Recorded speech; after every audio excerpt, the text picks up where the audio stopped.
Check out this manly place.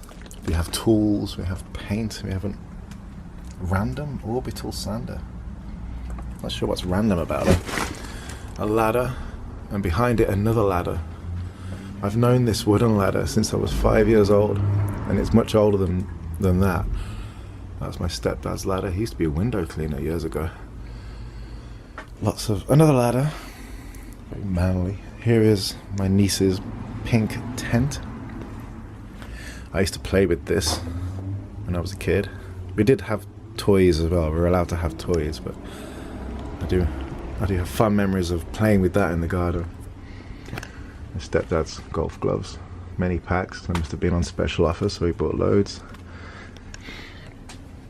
So yeah, I'm in the garage at my mom and stepdad's house.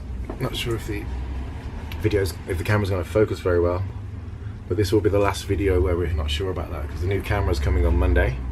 It's supposed to come yesterday. I even paid the extra, but the courier firm decided, I don't know, we're going to hang on to it, we're going to keep it, just going to have it there on the shelf. And you can wait, David T. You can wait for your new, very expensive toy. Assholes. So, today somebody asked in the group, David, what is your best opener? And I answered in a tongue-in-cheek kind of way. I said, me. But I want to elaborate on that. I want to go into some detail on why I said that. If you can't guess it already, I'm not going around trying to get people to like me. I'm not going around to try and pick up girls. I'm not going around trying to get acceptance.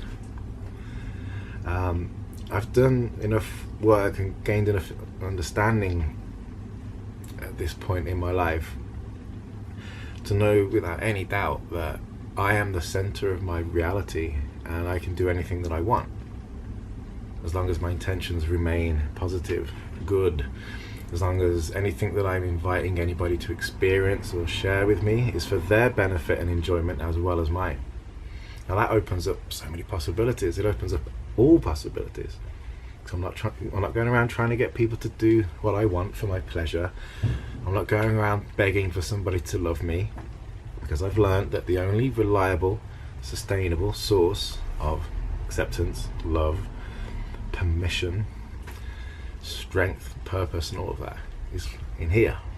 And everyone needs to know this. That's why I'm doing this. That's why I'm doing what I do, because it's incredibly empowering. I think it's the cure for depression. Instead of comparing yourself to other people who have got what you want, you have to understand that you can get what you want. Well, there's sometimes people think they know what they want because they've seen other people have something, and they think, oh, that's what will make me happy too. Again, that's in line with conditioning and the information you've been exposed to, rather than what you really feel deep down, right? What you feel in here. So basically, when I meet people, I shake a lot of hands. I'm very warm towards people. It's like I'm welcoming them into my reality. Reality for me is no longer a thing that just happens to me. It's a thing that I play a large part in creating. Think about that. So if I'm going to go through this life hoping that people will accept me, well, that's going to be hard work. It's going to require persistence. It's going to require me asking questions like, what's the best first thing to say to someone? When you're asking that question, it means that you care about what they think of you. Well, what about what you think of them? What I'm doing when I meet people is I'm setting the standard of how I expect things to go. So if I'm warm and welcoming to them, if I accept everybody initially when I meet them, that's setting the standard. That's telling people, that's showing people this is what we're doing. Whereas if I'm going up to people and saying, excuse me, I hope you don't mind me, that's saying, oh, this guy's sure. This guy's reality isn't gonna.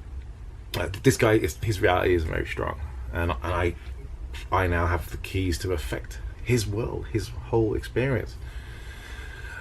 That's not attractive, because it's a burden on them. Yeah, and they could easily dismiss you, or you put them in a situation that they don't want to be in, because now they know that if they don't accept you, it's going to make you sad, and no one wants to make you feel sad. This is why girls give guys fake phone numbers, or give them a real phone number and don't call them back. You put them in an awkward situation. So I shake a lot of hands when I meet people. I say things like, good to see you, hey man, how's it going? And then they're like, oh, this guy is cool, because they also get a feeling from me, not just because of those words, but because of the way I am, my being, the electricity, the energy that I'm made of, and all of that. Here is a guy who isn't carrying around tons of baggage and tons of self-doubt about himself, because I've done the work. So the answer to the question, what is your best opener, if you ask it elsewhere, you'll get answers that aren't as powerful. I'm giving you the powerful answer, but elsewhere, like in the pickup world, for example, the answers you might find there are not going to be as powerful. If you were to ask me a question that's more like, how can I stop worrying what people think of me? How can I really align myself with my power? How can I have a good relationship with what's going on in here, all this worry, all of this shit from the past? How can I stop being like, how can I stop having my whole life dictated by all of this emotion and doubt, so that I can open up and receive the good things and create the reality that I choose. I can talk to you for hours about that. We can get on Skype and talk about that if you want. You know, this is the stuff I teach on my coaching programs as well. So that's the good stuff. So the best opener, it's like, just be yourself. But if you're not comfortable with being yourself yet, you're still living within the limitations of your conditioning, the way you've been raised. And that's understandable, because we all have conditioning. We've all been raised in a way where our understanding of how things work, our worldview, our understanding about attraction, and our understanding about ourselves and all of that is nowhere near as powerful as what's true. Like, your potential is huge, but you don't even know what it is. Like, when you align with it, when you find out what it is by going inwards and really exploring that, you start to realize that you can do anything you want. So when people meet me, or when I meet people, I know that I can do whatever I want and say anything I want, because everything I'm doing is in line with this good intention. I'm not going around trying to get things from people for my pleasure or so that I can feel good. I'm not going around trying to manipulate people or coax people into doing anything that they might not want to do. Most important of all, I have this understanding, this belief that I'm aligned with, that anything that I'm going to invite anybody to share with me, any experience that they want to enter into me or do anything with me, whether that's working with me, hanging out with me as friends, being physically intimate, or any of that, is going to be for their benefit and enjoyment as well as mine. It's a co-creation thing. It's a mutual arrangement, and I can trust in that, because then everything I do is in line with that.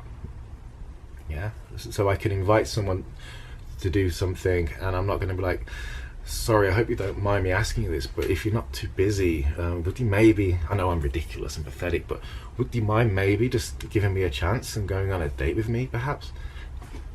No. Well, do you mind if I just talk to you for like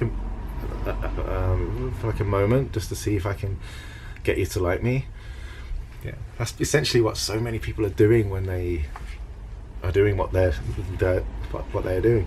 But what I'm doing, what I want to think about doing as well, is that when you invite someone to do something with you, or to share something, experience something with you, go somewhere with you, to have this whole thing of come with me, it's going to be good. Of course it's going to be good. It's me. Come with me, it's going to be good. Of course it's going to be good. It's you. Come with me, it's going to be good. Of course it's going to be good. It's you. That's what you're feeling when you're inviting. I mean, you could even say those words, but what I really mean is the way you're behaving during the invitation is, that's what you're feeling, that's what you're thinking. It's like, why wouldn't they want to hang with me? Even though things aren't perfect in your life right now, even though you do have the doubt and the fear, and you're working through that, you're going through the process of working through that, you're giving yourself the benefit of the doubt. You're giving yourself the benefit of the doubt, and you're optimistic. You're willing to fuck shit up. You're willing to make mistakes on this journey. You're willing to encounter the challenging situations that you need to work through in order to gain the knowledge and understanding so that you can reach this level where people want to hang out with you, to the point where people call you and ask to hang out with you. That's what awaits when you go through this process. It could take a couple of years, it could take even longer, it could take a fucking week. It all depends on your willingness to let go, your willingness to let go of who you used to be and start being the man that you're now choosing to be. That's what I've done. It's fucking wonderful. I get invitations, people want to hang out with me now. That never used to happen because I've been living exactly the way that I've just explained it all. I've worked through the relationship I have with my emotions, all of this stuff that was stored on me from the past. The doubt I used to have, the beliefs that I used to have about what I was capable of, worked through all of that so that now I can just get on with life and create an awesome life. And it's so good that I've chosen to teach this shit, because I think everybody should be experiencing this. So this is the real stuff. So anyway, that's me done. My dad's coming to pick me up. I need to go and pack my things. Hang out with my dad. My sister, my half sister, she had a baby last night, a little baby boy. They haven't decided what to name it yet, so I'm going to go and strongly suggest that they name it after me, of course. So yeah, that's a real nice thing that's happened this weekend. And I'm getting a new camera, so I'm having a baby too, my baby camera. 2 new kids in the family. Thanks for watching, guys. Really appreciate you, and see you in the next one. Be nasty. Be nasty.